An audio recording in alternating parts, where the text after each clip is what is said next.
रावण एक ऐसा शख्स था जिसे खत्म करने के लिए खुद भगवान विष्णु को राम का अवतार लेकर धरती पर आना पड़ा। एक ऐसा राजा जिसका नाम आज तक सारी दुनिया जानती है, लेकिन कोई भी इस नाम का इस्तेमाल नहीं करता। अपने समय का सबसे आधुनिक बुद्धिजीव जो अगर चाहता तो स्वर्ग का भी रास्ता बना सकता था। आज हम इतिहास के सबसे खतरनाक बुद्धिजीव के बारे में बात करने की कोशिश करेंगे कि आखिर रावण की जिंदगी में ऐसा क्या हुआ जिसने उसे इस मुकाम पर लाकर खड़ा कर दिया। तो रावण के अस्तित्व की कहानी शुरू होती है भगवत पुराण से।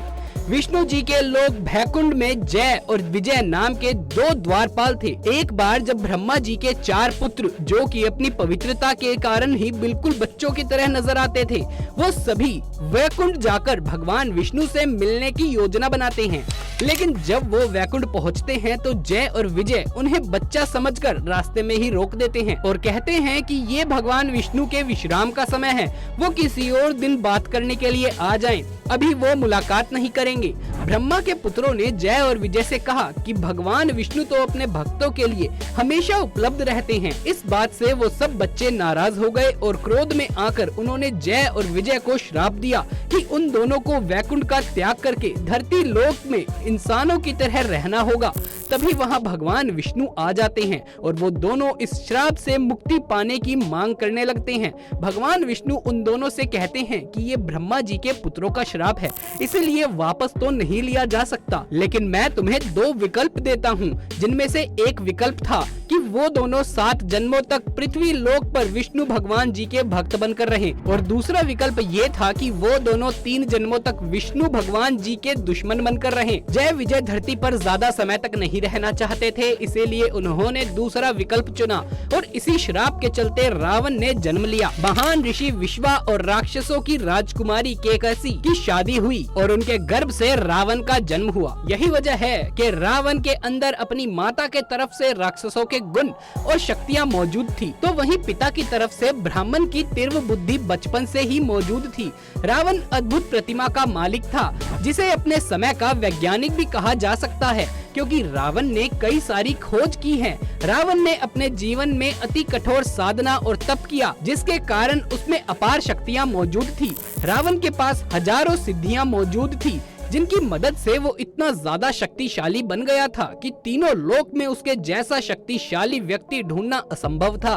रावण के 10 सिर बताए जाते हैं। रावण के 10 सिर होने के रहस्य के पीछे 3 अलग अलग तथ्य बताए जाते हैं। पहला तो ये कि रावण ने ब्रह्मा जी की तपस्या की थी और भक्ति भाव में अपना सर काटकर उनको समर्पित कर दिया था, लेकिन जैसे ही वो अपना सर काटता उसका दूसरा सर निकल आता। इसी तरह रावण ने एक एक करके अपने 10 सिर ब्रह्मा जी को चढ़ा दिए, जिससे खुश होकर ब्रह्मा जी ने रावण को अमृत का वरदान दिया, जिसके कारण रावण की नाभि में अमृत कुंड की स्थापना हो गई, जिसकी वजह से अगर कोई रावण का सिर काटने की कोशिश करता तो वो बार बार निकल आता, और इसी तरह रावण के बाकी अंगों को काटा जाए तो वो भी वापस आ जाते थे। दूसरा तथ्य ये है कि रावण के पिता ऋषि विश्वा ने रावण के लिए मणियों की एक ऐसी माला बनाई थी, जिसे पहनकर एक ही सर के 10 प्रतिबिंब दिखाई देते थे।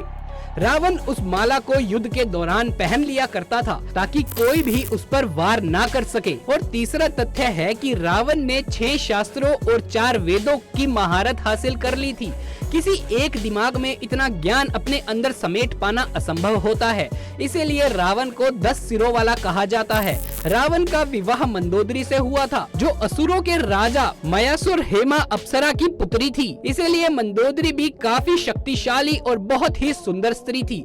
अगर रावण के व्यक्तित्व के बारे में बात की जाए तो उसके लिए किस्सों से ये पता चलता है कि रावण एक खुशहाल राजा था, जो युद्ध के दौरान अपनी सेना के आगे चलता था। कई युद्ध रावण ने बिना सेना के अकेले ही जीत लिए थे और उसे हराने वाला इस संसार में कोई भी नहीं था।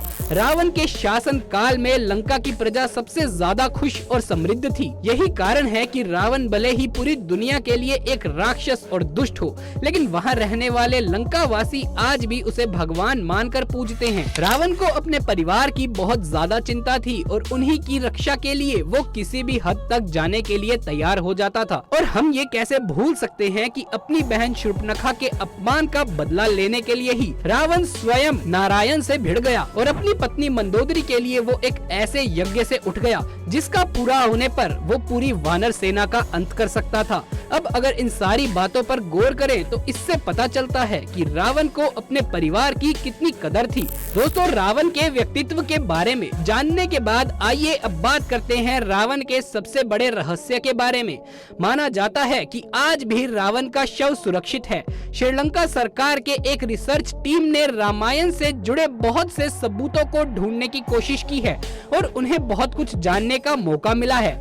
इसी खोज के दौरान रिसर्च टीम का सामना रावण की मम्मी से हुआ, क्योंकि जब मर्यादा पुरुषोत्तम राम ने रावण का वध किया तब धरती से अधर्म का नाश हो गया था और जीत की खुशी में लोगों ने रावण के शव पर ध्यान ही नहीं दिया। उसका शव काफी समय तक वैसा का वैसा पड़ा रहा, जिसे नागवंश के लोग अपने साथ ले गए क्योंकि वो रावण को अपना मित्र समझते थे।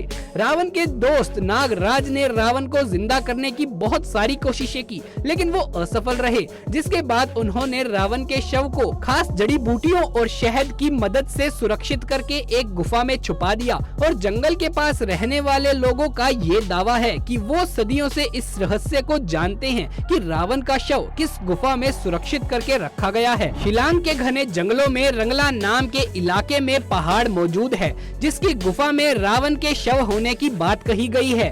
रिसर्च टीम का कहना है कि उन्होंने इस गुफा तक पहुंचने की बहुत सी कोशिशें की, तब जाकर वो गुफा तक पहुंच पाए, क्योंकि वहां पर कई सारे खतरनाक जानवर और जहरीले सांप मौजूद हैं, जो किसी को भी अंदर नहीं जाने देते और गुफा की रक्षा करते हैं। श्रीलंका की रिसर्च टीम जब गुफा तक पहुंची तो उन्होंने 18 फीट लंबा पत्थर का ताबूत देखा, जिसके ऊपर अजीब प्रकार की जड़ी बूटियों का लेप लगा हुआ था।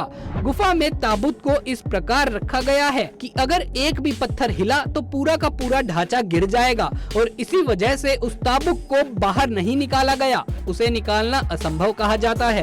परंतु दोस्तों, ये बात आज तक रहस्य है कि उस ताबूत में रावण का शव है या नहीं। और हम ये सब इसीलिए कह रहे हैं क्योंकि कुछ ऐसे लोग भी हैं जो कहते हैं कि रावण का अंतिम संस्कार किया गया था और उसे पूरे विधि विधान के साथ जलाया भी गया था, ताकि वो वापस से वैकुंठ में जाकर अपनी जिंदगी बिता सके। खैर दोस्तों, रावण इस धरती पर मौजूद हो या ना हो, लेकिन उसके अस्तित्व से जुड़ी एक बात हमेशा के लिए लोगों को याद रहेगी कि वो एक प्रबल बुद्धि का शक्तिशाली व्यक्ति था, जिसके अंदर असीम शक्तियां भी मौजूद थी। वो अपनी शक्तियों का इस्तेमाल करके अगर चाहता तो पूरी धरती की काया ही पलट सकता था, लेकिन अपने अहंकार और गलत निर्णय का चयन करके उसने सब कुछ बर्बाद कर दिया। वरना क्या पता आज हमारे सामने स्वर्ग जाने का रास्ता मौजूद होता, क्योंकि ये काम सिर्फ रावण ही कर सकता था। अब आप रावण के रहस्य के बारे में क्या कहेंगे? कमेंट सेक्शन में आके जरूर बताइएगा। अगर ये वीडियो अच्छा लगा हो तो इसे एक लाइक कर दे, कमेंट्स में जय श्री राम अवश्य लिखें। ऐसे वीडियोस देखते रहने के लिए हमारे चैनल को सब्सक्राइब भी कर लें। जल्द मुलाकात होगी आपसे किसी अगली वीडियो में, तब तक के लिए आप सभी का धन्यवाद।